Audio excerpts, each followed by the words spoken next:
Coucou la famille, bonjour à tous, je suis Guillaume Elie, je suis prophète de Dieu et je réside en Côte d'Ivoire. J'aimerais avant toute chose bénir le Seigneur pour vos vies, vous tous qui mettez vos efforts à ce que le message de Christ puisse toucher les frontières, vous tous qui bataillez pour que la justice de Dieu puisse s'appliquer sur une terre où l'injustice des hommes a pris place. J'aimerais donc vous saluer selon vos positions, que Dieu ne cesse de vous arroser et de bénir les œuvres de vos mains. Je me tiens ici dans le cadre toujours d'apporter un message de réveil à ma génération. Alors il est clair que beaucoup parmi nous avons ressenti l'appel à prêcher le message du réveil. Et je bénis Dieu parce que la Côte d'Ivoire est en train de produire un réveil qui sera gravé à jamais dans les annales, dans l'histoire. Je bénis Dieu pour tous ses serviteurs, ses servants de Dieu, ces enfants de Dieu qui ne ménagent aucun effort pour que le message de Christ soit entendu, pour que le réveil des ossements desséchés soit une réalité. Je me réjouis de ce que nous sommes tous participants de cet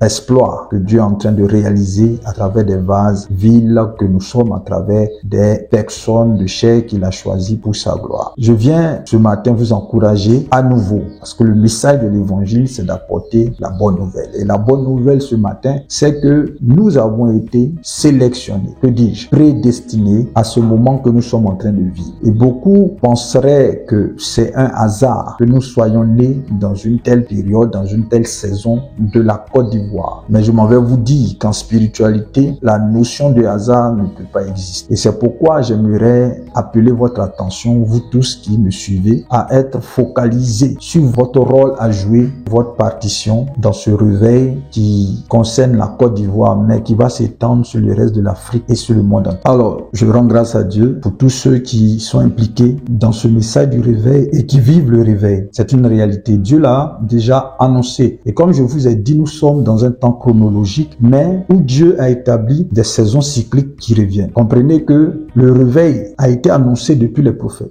par rapport à la vision des ossements desséchés. Dieu disait que c'était une armée qu'il voulait réveiller. Et ces ossements desséchés, je les ai vus en Côte d'Ivoire. Pas plusieurs fois, 2 fois déjà, je les ai vus se réveiller en Côte d'Ivoire. Mais il y a un ennemi au réveil. Et c'est ce sur quoi je voudrais parler ce matin. L'ennemi du réveil, c'est la peur. L'ennemi du réveil, c'est l'assoupissement. L'ennemi du réveil, c'est la torpeur, c'est le refroidissement, c'est la tiédeur. Et ce sont ce genre d'esprit que Satan va utiliser pour anéantir le feu qui est en train de s'allumer. Lorsque le réveil devrait commencer avec les apôtres, la peur s'est saisie d'eux parce qu'on tuait tous ceux qui prêchaient le nom de Jésus-Christ. Au temps de Néron, il y a eu des persécutions. Vous comprenez? Lorsque Jésus même arrivait, au temps d'Hérode, il y a eu des persécutions. Au temps des souverains sacrificateurs, il y a eu des persécutions. Si nous avons accepté le message de Jésus et que nous marchons avec Jésus, la peur ne devrait plus être notre compagne. Bien aimé, la Bible dit ceux qui vont vouloir garder leur vie, ils la perdront. Mais ceux qui la perdront à cause de Jésus-Christ la retrouveront. C'est la parole qui est notre fondation. C'est la parole qui est notre vigueur. C'est la parole qui est notre force. Et c'est pourquoi lorsque tu affaiblis, c'est à la parole que tu dois te connecter. Je donne l'image de la parole de Dieu comme étant la source de notre fortification. Alors bien aimé dans le Seigneur, je vous appelle à vous attacher à la parole de Dieu. Quel que soit ce que vous allez entendre, qui n'est pas de la bouche de Christ, n'y prêtez pas attention. La Bible dit, la foi vient de ce qu'on entend de la bouche de Christ. Mais vous allez entendre d'autres paroles qui vont constituer en vous ce qu'on appelle l'ivraie. Et l'ivraie dans sa cohabitation avec la parole de Dieu qui est la semence de vie,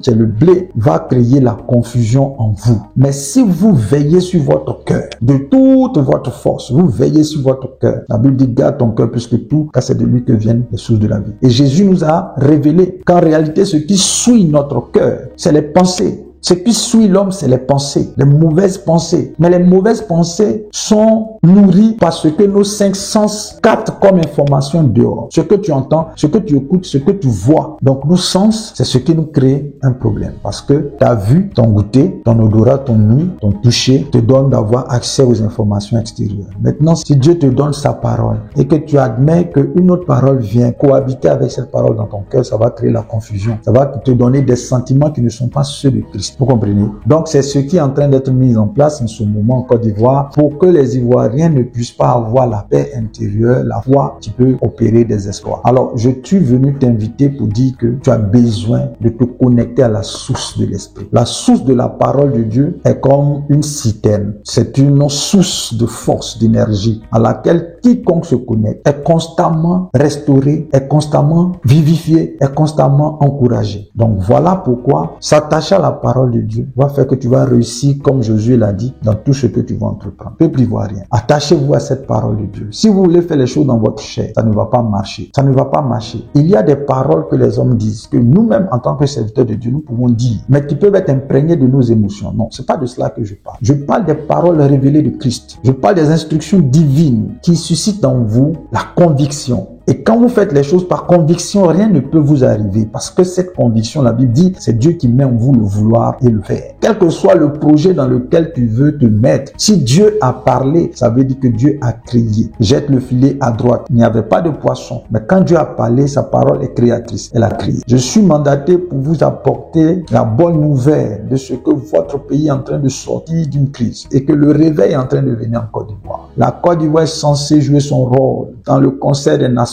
La Côte d'Ivoire est censée être la nation qui sera messagère de paix, la nation qui sera porteuse de lumière, la nation qui sera modèle d'un renouvellement de la conscience africaine. L'enjeu est grand, donc il ne faut pas négliger. Voilà pourquoi, mes bien-aimés, sachez-le, Jésus est dans ce combat. Dieu est dans ce combat. L'Éternel est dans ce combat. Alors, cette parole, elle est juste pour vous dire que Dieu est avec vous. N'ayez pas peur. Nous reviendrons en d'autres circonstances pour vous annoncer encore l'évangile, encore la parole de Dieu. Que Dieu vous fortifie, que Dieu vous bénisse. Il y a eu des personnes avant nous, il y aura des personnes après nous. Mais comment on va retenir ton nom dans l'histoire de la Côte d'Ivoire ou dans l'histoire de ton pays? Comment? Il faut qu'il y ait la conscience du sacrifice dans le cœur des Ivoiriens. Mais pas un sacrifice qui ne porte pas, un sacrifice qui porte. C'est-à-dire un sacrifice qui a été consenti par Dieu, qui a été instruit de Dieu. Voilà ce qu'on appelle un sacrifice. Et se sacrifier, ce n'est pas mourir. Se sacrifier, c'est se livrer pour la justice. Voilà ce que je dis à ma génération. Que Dieu vous bénisse. C'était le révérend Guy Mélie Gracé. Pour le corps du Christ, j'ai parlé. Amen. À très très bientôt.